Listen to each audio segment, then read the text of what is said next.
Baik, Assalamualaikum warahmatullahi wabarakatuh. Perkenalkan, saya Sofia Karisma dengan NIM 2018-309 dan Syarlinda Agustin dengan NIM 2018-203. Pada kesempatan kali ini, kami akan membawakan materi tentang perusahaan pembiayaan syariah. Untuk materinya akan langsung saja dimulai dari pengertian. Pengertian dari perusahaan pembiayaan syariah sendiri adalah pembiayaan berdasarkan persetujuan atau kesepakatan antara perusahaan pembiayaan dengan pihak lain yang mewajibkan pihak yang dibiayai untuk mengembalikan pembiayaan tersebut dalam jangka waktu tertentu dengan imbalan atau bagi hasil. Nah, setiap perusahaan pembiayaan yang melakukan kegiatan usaha harus berdasarkan prinsip syariah dengan wajib menyalurkan dana untuk kegiatan pembiayaan berdasarkan prinsip syariah itu sendiri. Kemudian, pembiayaan berdasarkan prinsip syariah yang disalurkan oleh perusahaan pembiayaan dapat merupakan komponen investasi, piutang pembiayaan, atau piutang sewa. Perusahaan pembiayaan syariah wajib memiliki Dewan Pengawas Syariah yang terdiri dari paling sedikit 2 orang anggota dan 1 orang ketua. Anggota dari DPS akan diangkat dalam rapat umum pemegang saham atas rekomendasi dari Majelis Ulama Indonesia. Dewan Pengawas Syariah bertugas memberikan nasihat dan saran kepada direksi, mengawasi aspek syariah kegiatan operasional perusahaan pembiayaan, dan sebagai mediator antara perusahaan pembiayaan dengan DSN MUI. Perusahaan pembiayaan syariah wajib menyampaikan laporan kegiatan setiap tanggal 10 dalam setiap bulan dan mendapatkan pernyataan kesesuaian syariah oleh Dewan Pengawas Syariah yang dengan tebusan kepada DSN MUI. Selanjutnya mengenai aturan transaksi perusahaan pembiayaan syariah. Setiap transaksi kegiatan operasional perusahaan pembiayaan syariah haruslah memenuhi prinsip syariah. Nah, menurut Andri Sumitra, syarat-syarat atau aturan yang mengenai transaksi perusahaan pembiayaan syariah itu sendiri, yang pertama, untuk setiap jenis transaksi pembiayaan syariah, wajib tidak bertentangan dengan prinsip syariah. Yang kedua, akad syariah yang telah ditandatangani oleh kedua belah pihak tidak dapat dibatalkan secara sepihak, kecuali memenuhi kondisi di mana kedua belah pihak setelah setuju untuk menghentikannya.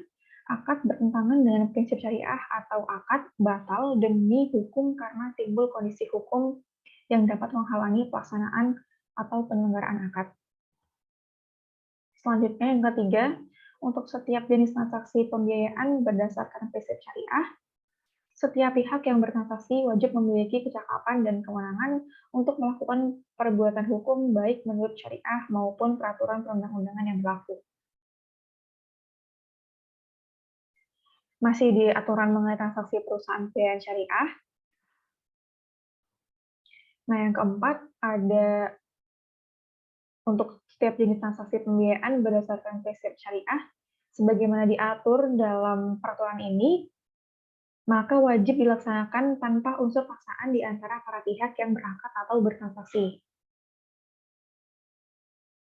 Selanjutnya yang kelima, untuk setiap jenis transaksi pembiayaan berdasarkan prinsip syariah, sebagaimana diatur dalam peraturan ini, yang diikuti dengan kewajiban melaksanakan asuransi atas objek pembiayaan berdasarkan prinsip syariah, maka objek yang diasuransikan tersebut wajib diasuransikan pada perusahaan asuransi dengan prinsip syariah pula.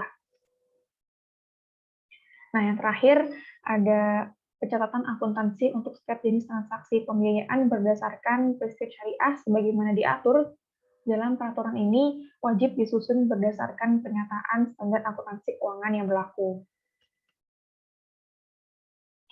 Selanjutnya ada pendirian perusahaan pembiayaan syariah.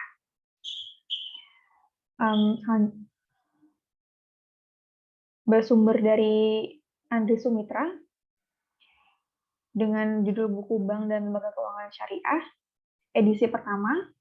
Untuk mendirikan perusahaan pembiayaan syariah ada beberapa tahapan yang dapat dilakukan.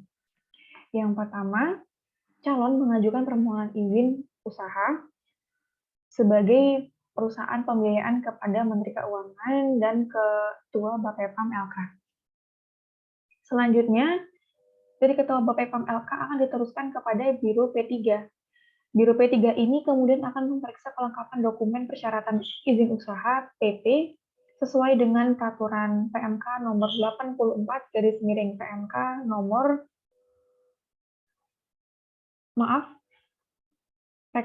PMK nomor 84/PMK titik 012/2006. Kemudian jika sudah lengkap, akan diteliti informasi daftar kredit macet atau DKM dan daftar tidak lulus atau DTL bagi direksi, komisaris, dan pemegang saham. Apabila tidak termasuk DKM dan DTL, maka Biro P3 akan memproses permohonan izin usaha sebagai perusahaan pembiayaan sesuai dengan ketentuan dalam PMK nomor 84/PMK titik 012/2006, di mana termasuk melakukan fit and proper test bagi direksi dan komisaris. Selanjutnya,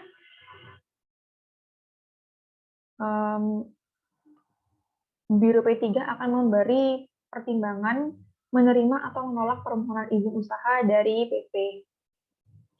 Nah, selanjutnya, jika pengajuan diterima, maka akan dikeluarkan KMK izin usaha sebagai PP. Kemudian pemberian izin usaha tersebut sebagai perusahaan pembiayaan dilakukan oleh Ketua Bapepam LK. Selanjutnya, perusahaan yang telah memperoleh izin usaha sebagai PP wajib melakukan kegiatan usaha selambat-lambatnya 60 hari sejak tanggal izin usaha ditetapkan. Yang terakhir, melaporkan kegiatan usaha kepada Menteri Keuangan dan Ketua Bapepam LK, di mana tercakup di dalamnya ada Biro Perbankan, Pembiayaan, dan Penjaminan. Pelaporan kegiatan usaha tersebut selambat-lambatnya dilakukan 10 hari sejak tanggal dimulainya kegiatan usaha. Nah, seperti yang sudah dijelaskan sebelumnya, dalam pendirian perusahaan pembiayaan syariah, yang pertama, calon mengajukan permohonan izin usaha. Nah, untuk melengkapi persyaratan izin usaha ini, ada syarat-syarat yang harus dipenuhi. Seperti yang pertama, akte pendirian badan hukum termasuk anggaran dasar yang telah disahkan oleh instansi berwenang, yaitu Departemen Hukum dan HAM. Selanjutnya, data direksi dan dewan komisaris atau pengurus dan pengawas, direksi dan komisaris atau pengurus, serta pengawas nantinya akan diuji fit proper test seperti pada pendirian perusahaan pembiayaan syariah. Selanjutnya, data pemegang saham atau anggota, kemudian sistem dan prosedur kerja, struktur organisasi dan personalia. Selanjutnya, fotokopi bukti perlunasan modalisator dalam bentuk deposito berjangka pada salah satu bank umum di Indonesia dan dilegalisasi oleh bank penerima setoran yang masih berlaku selama dalam proses pengajuan izin usaha. Selanjutnya, rencana kerja untuk 2 tahun pertama. Kemudian ada bukti kesiapan operasional. Selanjutnya, perjanjian usaha patungan antara pihak asing dan pihak Indonesia bagi perusahaan patungan. Yang terakhir adalah pedoman untuk pelaksanaan penerapan prinsip pengenal nasabah atau yang lebih dikenal P4MN. Nah, untuk materi yang selanjutnya ini akan dijelaskan oleh Serlinda. Baik, untuk materi selanjutnya yaitu pengawasan perusahaan pembiayaan syariah.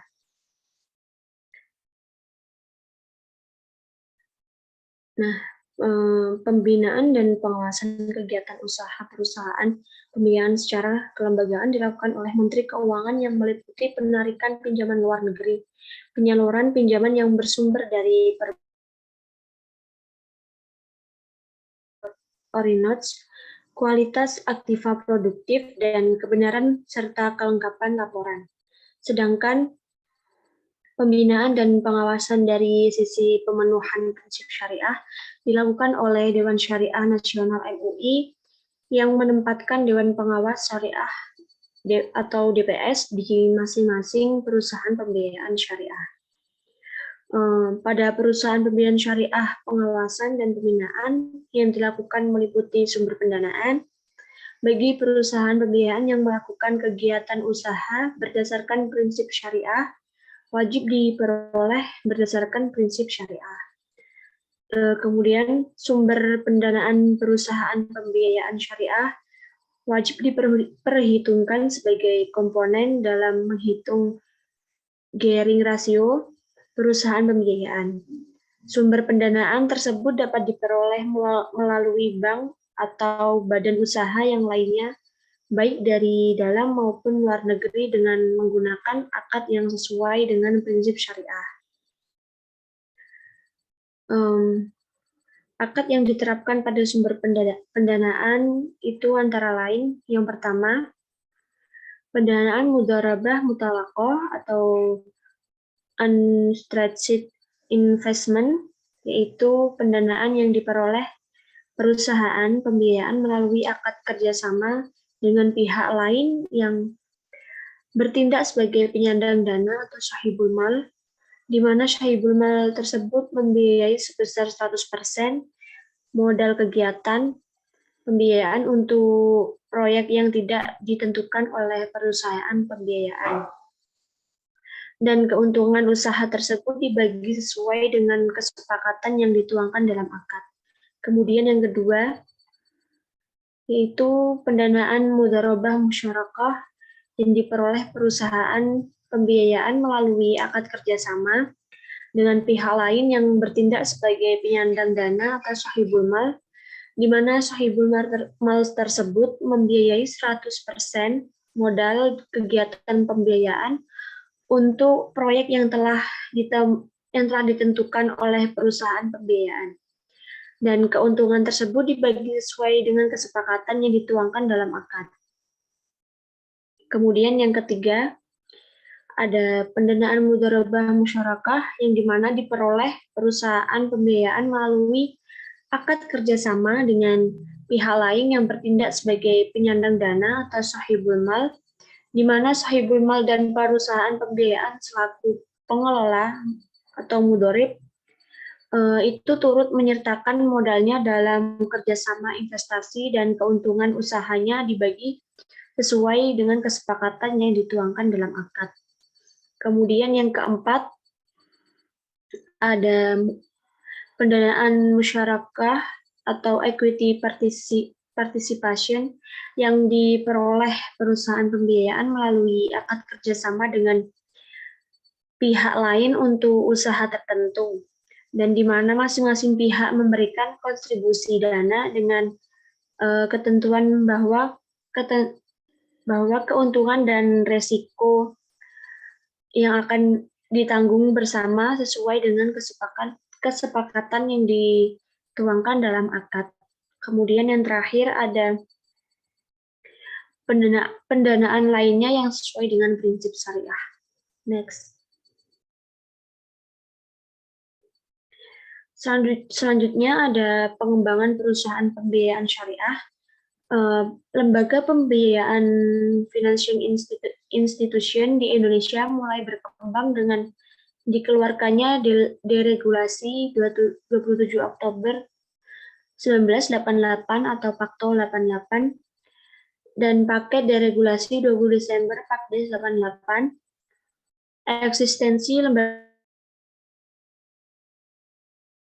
Eksistensi lembaga pembiayaan di Indonesia diatur berdasarkan Keputusan Presiden Nomor 1 Tahun 1988 tentang lembaga pembiayaan yang disempurnakan dengan Peraturan Presiden RI Nomor 9 Tahun 2009 dan Keputusan Menteri Keuangan Nomor 1251 garing KMK titik 013 garing 1988 tentang ketentuan dan tata cara pelaksanaan lembaga pembiayaan. Berdasarkan pasal 1 butir 1 Peraturan Presiden Nomor 9 Tahun 2009, yang dimaksud dengan lembaga pembiayaan adalah badan usaha yang melakukan kegiatan pembiayaan dan dalam bentuk penyediaan dana atau barang modal. pada tahun 2006, Menteri Keuangan mengeluarkan peraturan nomor 84 garing PMK.012 garing 2006 tentang perusahaan pembiayaan. Kemudian pada tahun 2014, Otoritas Jasa Keuangan mengeluarkan peraturan nomor 29 garing POJK.05 garing 2014 tentang penyelenggaraan usaha perusahaan pembiayaan. Tujuan dikeluarkannya POJK ini untuk mendukung perkembangan perusahaan pembiayaan yang dinamis dan mewujudkan industri perusahaan pembiayaan yang tangguh, kontribusif, inklusif, serta berkontribusi untuk menjaga sistem keuangan yang stabil dan berkelanjutan.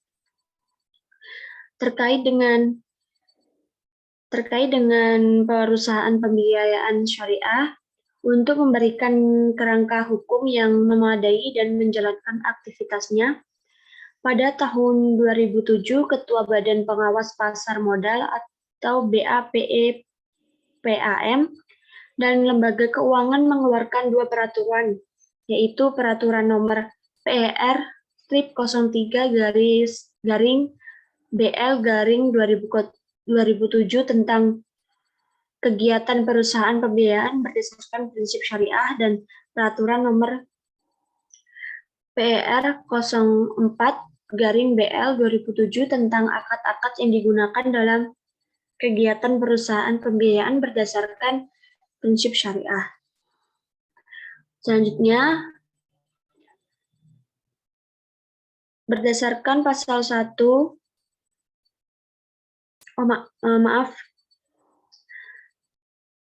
pembiayaan konsumen perusahaan pembiayaan syariah. Pembiayaan konsumen syariah adalah kegiatan pembiayaan untuk mengadakan barang berdasarkan kebutuhan konsumen dengan pembayaran secara angsuran sesuai dengan prinsip syariah. Pembiayaan konsumen diperlukan oleh pengguna dana untuk memenuhi kebutuhan konsumsi dan akan habis dipakai untuk memenuhi kebutuhan tersebut. Sehingga kebutuhan konsumsi terdiri dari kebutuhan primer dan kebutuhan sekunder. Maka oleh karena itu, dalam konsumsi, prinsip dasar yang harus dijadikan acuan adalah kebenaran, kesucian, serta kesederhanaan, kemaslahatan, dan akhlak.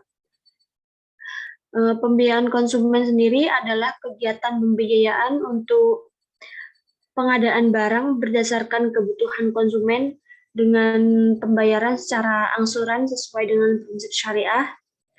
Perusahaan pembiayaan syariah dapat melakukan pembiayaan untuk memenuhi kebutuhan konsumen dengan pembayaran secara angsuran dengan menggunakan akad yang ditetapkan oleh syariat.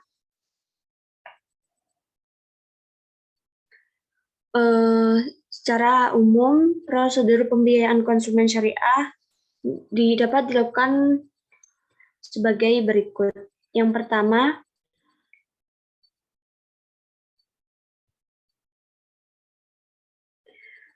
pihak konsumen menghubungi perusahaan pembiayaan untuk mengajukan permohonan pembiayaan yang bersifat konsumtif.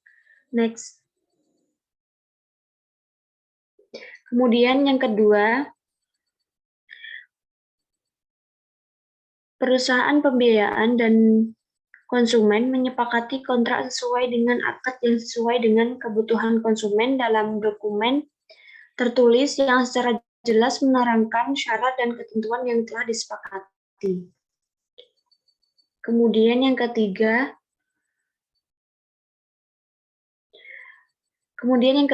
ada penyerahan barang kepada konsumen sesuai dengan permohonan konsumen.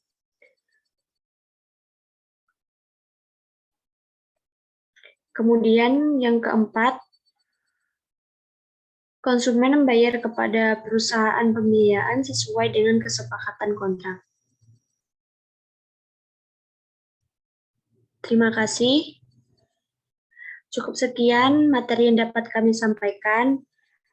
Semoga dapat bermanfaat dan bila ada kesalahan mohon maaf yang sebesar-besarnya. Kurang lebihnya mohon maaf. Wassalamualaikum warahmatullahi wabarakatuh.